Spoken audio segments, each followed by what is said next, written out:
Well, in case you missed it, we're in Chef Becker's new kitchen. It's very beautiful, very fancy this morning. Thank you. And the food smells great already. Thank you. You know, for those of you that have joined us just now, first of all, let's start by saying shame on you.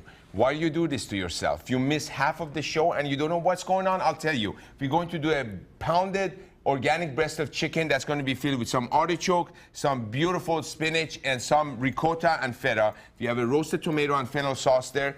And we're going to do a zucchini that's going to be a white arrabbiata, which means tangy. And we have our paprika rice pilaf in the oven already. Now, we have the filling that has kind of caramelized here, and we have the cheese sitting on top while it was cooling down. Why? Because then the cheese gets to temperature, and then you can mush it together like this, and you have a nice flow of all these flavors together, and this is our filling.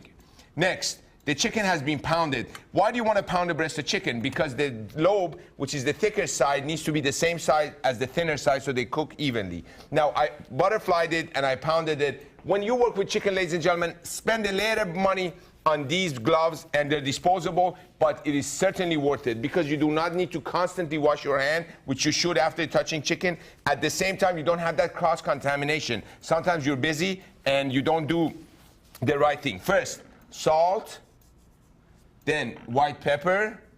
Then you see these little pieces that are broken off? Don't worry about it. Have no fear, Fecker is here. We're gonna cut this off, and we're gonna put this right on top of the lobe. Have no fear, Fecker is here. You I like that it. one? New Good, line, good, new good, line, good. adding to your Thank you, darling. They're adding to my vocabulary. A little bit of the filling right here. Don't worry about how it looks right now, because then you're going to form it with your hand. You press it down, you pull this baby over it, and you're going to take a toothpick, pull it up, and just like sewing, you're going to sew this together with one toothpick. There you are. There is your chicken. This goes in this plate. This goes in the refrigerator while you're doing the other one. Why is that? The reason is because you want the filling to stay cold and the chicken stay cold. So when you put it in the 3-layer and the 3-station crusting, then it's going to stay cold and cook from the outside and get nice and crispy for you. So you guys go get a cup of coffee, and we're going to keep on doing this and be back in 20 seconds, or I'm going to be very mad at you. Stay with us. The time is now 8:22.